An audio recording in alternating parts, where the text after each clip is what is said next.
दोस्तों, पृथ्वी का पड़ोसी ग्रह मंगल हम इंसानों के लिए हमेशा से ही क्यूरियोसिटी का कारण रहा है। जुलाई 1965 में नासा का मैरिनर 4 मार्स तक पहुंचने वाला पहला स्पेसक्राफ्ट बना था और तब से लेकर अब तक हम इंसान इस ग्रह को एक्सप्लोर करने में लगे हुए हैं। इलोन मस्क जैसे कई फ्यूचरिस्टिक इंसान मार्स को इंसानों के फ्यूचर होम की तरह देखते हैं। आज हम सपने देख रहे हैं कि जल्द ही हम इंसान मार्स पर जाने में कामयाब होंगे और वहां ह्यूमन कॉलोनीज बसा लेंगे। लेकिन क्या ये इतना आसान है?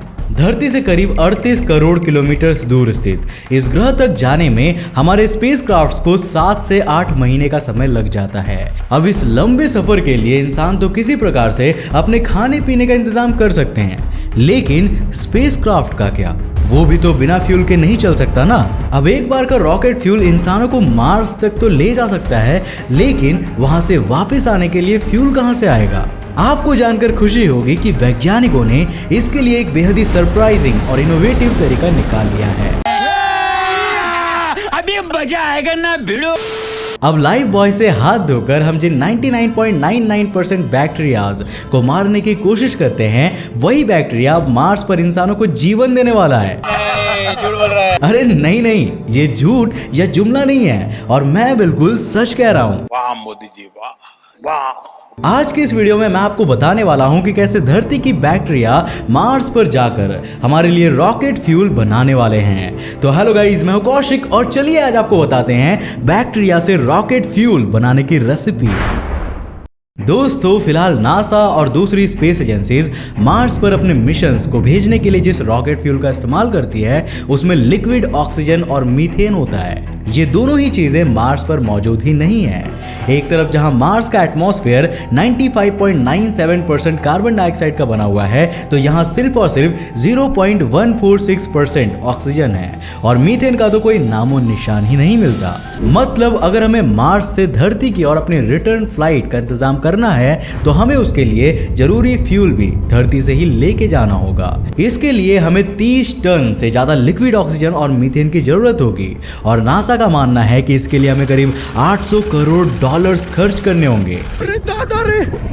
अब जाहिर सी बात है कि अगर हर एक मिशन पर इतना ज्यादा पैसा लगेगा, तो भाई हम इंसान मार्स पर बसने का सपना तो नहीं देख सकते। मार्स के एटमॉस्फेयर में कार्बन डाइऑक्साइड की बहुत ज्यादा मात्रा को देखते हुए कुछ समय पहले रिसर्चर्स ने इससे ही फ्यूल बनाने का तरीका सोचा था। इसमें वो केमिकल रिएक्शंस के थ्रू मार्स की कार्बन डाइऑक्साइड को लिक्विड ऑक्सीजन में बदलने वाले थे। क्या सोच है रे तेरी, मानना पड़ेगा।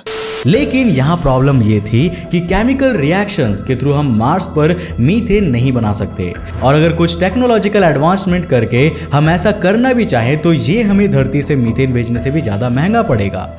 मतलब हमारे पास लास्ट ऑप्शन यही है कि मीथेन को धरती से ही मार्स पर भेजेंगे। लेकिन वो कहते हैं ना कि हमारी हर एक प्रॉब्लम का हल प्रकृति में ही छिपा हुआ है। हाल ही में कुछ रिसर्चर्स ने एक ऐसा तरीका सामने लेकर आए जिससे कि हम इंसान लिक्विड ऑक्सीजन और मीथेन दोनों को ही मार्स पर रहते हुए प्रोड्यूस कर सकते हैं। इस तरीके की मदद से हम ना सिर्फ रॉकेट फ्यूल की अपनी प्रॉब्लम को सॉल्व कर देंगे, बल्कि ये मार्स पर रहने वाले इंसानों के सांस लेने के लिए ऑक्सीजन भी तैयार कर देगा। एंड मोस्ट इंटरेस्टिंगली, ये तरीका नेचुरल बायोलॉजिकल प्रोसेस पर बेस्ड है।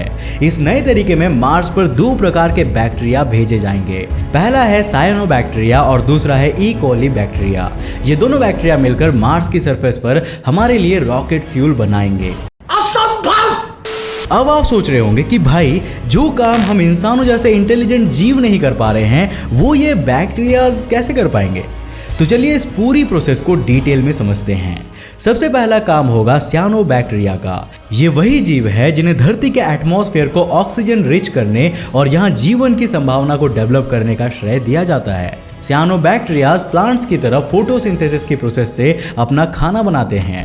ये कार्बन डाइऑक्साइड और वाटर की प्रेजेंस में ऑक्सीजन और सुगर्स का फॉर्मेशन करते हैं। साइनोबैक्टीरिया को मार्स के एटमॉस्फेयर से भर भर के कार्बन डाइऑक्साइड तो मिल जाएगी और मार्स के पोल्स पर जो आइस है वो उन्हें पर्याप्त मात्रा में पानी भी प्रोवाइड कर देगा। साइनोबैक्टीरिया जिन सुगर्स को प्रोड्यूस करेंगे, ई कोली बैक्टीरिया उन्हें फर्मेंट करके 2,3-ब्यूटेनडाइल में बदल सकते हैं। धरती पर हम 2,3-ब्यूटेनडाइल का इस्तेमाल रबर बनाने के लिए करते हैं, लेकिन आपको बता दूं कि इसका इस्तेमाल रॉकेट फ्यूल के तौर पर भी किया जा सकता है। अब ये 2,3-ब्यूटेनॉल मीथेन के बराबर का स्ट्रॉन्ग रॉकेट फ्यूल तो नहीं है, लेकिन मार्स से धरती पर स्पेसक्राफ्ट को रिटर्न करने के लिए ये काफी होगा। आपको बता दूं कि मार्स की सरफेस ग्रेविटी धरती के कंपैरिजन में करीब 3 गुना कम है। एक तरफ जहां धरती पर ग्रेविटी की वैल्यू 9.8 मीटर्स पर स्क्वायर सेकंड की है, तो वहीं मार्स पर ग्रेविटी की वैल्यू सिर्फ और सिर्फ 3.71 मीटर्स पर स्क्वायर सेकंड का है। धरती की एस्केप वेलोसिटी 11.17 किलोमीटर्स पर सेकंड का है, जबकि मार्स की एस्केप वेलोसिटी सिर्फ और सिर्फ 5.03 किलोमीटर्स पर सेकंड की है। अब इन सभी फैक्टर्स के कारण मार्स पर हमें रॉकेट लॉन्च करते समय ज्यादा प्रॉब्लम नहीं होगी और हम 2,3-ब्यूटेनॉल का यूज भी कर सकते हैं। तो चलिए अब बात करते हैं हमारे प्लान ए और प्लान बी के कौन कौन से प्रोज एंड कॉन्स है। यहाँ प्लान ए धरती से मार्स पर मीथेन को भेजना होगा और प्लान बी सियानोबैक्टीरिया और ई कोली की मदद से वहीं पर इन चीजों को बनाना होगा। अब अगर बात करें प्लान ए की, तो जैसा कि मैंने आपको पहले ही बताया, ऐसी सिर्फ एक ट्रिप में $800 करोड़ तक का खर्चा आ सकता है, जो हम इंसानों के लिए लॉन्ग टर्म में बिल्कुल भी अफोर्डेबल नहीं होगा। लेकिन प्लान बी में भी खर्चा तो करना ही पड़ेगा। इसके लिए सियानोबैक्टीरिया और ई कोली को मार्स पर भेजने का इंतजाम करना होगा, और यही नहीं, हमें कुछ स्पेशल एंजाइम्स को भी इनके साथ भेजना होगा। जब सियानोबैक्टीरिया फोटोसिंथेसिस के प्रोसेस से कार्बन डाइऑक्साइड और वाटर को ऑक्सीजन और शुगर में कन्वर्ट कर देगा, तो ये एंजाइम्स उन बैक्टीरियाज को डाइजेस्ट कर लेंगे और उनकी बॉडी से शुगर को हासिल कर लेंगे। जब ई कोली इन शुगर्स का फर्मेंटेशन करके 2,3-ब्यूटेनॉल को बना देगा, तो उनसे इसका सेपरेशन करने के लिए भी कई इंडस्ट्रियल टेक्निक्स का इस्तेमाल करना होगा। रिसर्चर्स ने इस पूरे सिस्टम को इफेक्टिवली मार्स पर चलाने के लिए वहां पर 4 फुटबॉल फील्ड्स के बराबर का एक रॉकेट फ्यूल प्लांट लगाने की प्लानिंग की है। अभी यह प्लांट मार्स पर लगने की बात हो रही है। इसकी कोई डेट सामने नहीं आई है, क्योंकि फिलहाल ये सिर्फ एक आइडिया है, जिसके बारे में एक एक टेक्निकल डिटेल और बारीकी से ध्यान देने की जरूरत होगी। यहाँ हमें यह भी अच्छी तरीके से ध्यान रखना होगा कि ये रॉकेट फ्यूल प्लांट जो हम वहां लगाने के ख्वाब देख रहे हैं, वो भी कहीं ना कहीं धरती से ही बनकर वहां पर पहुंचेगा।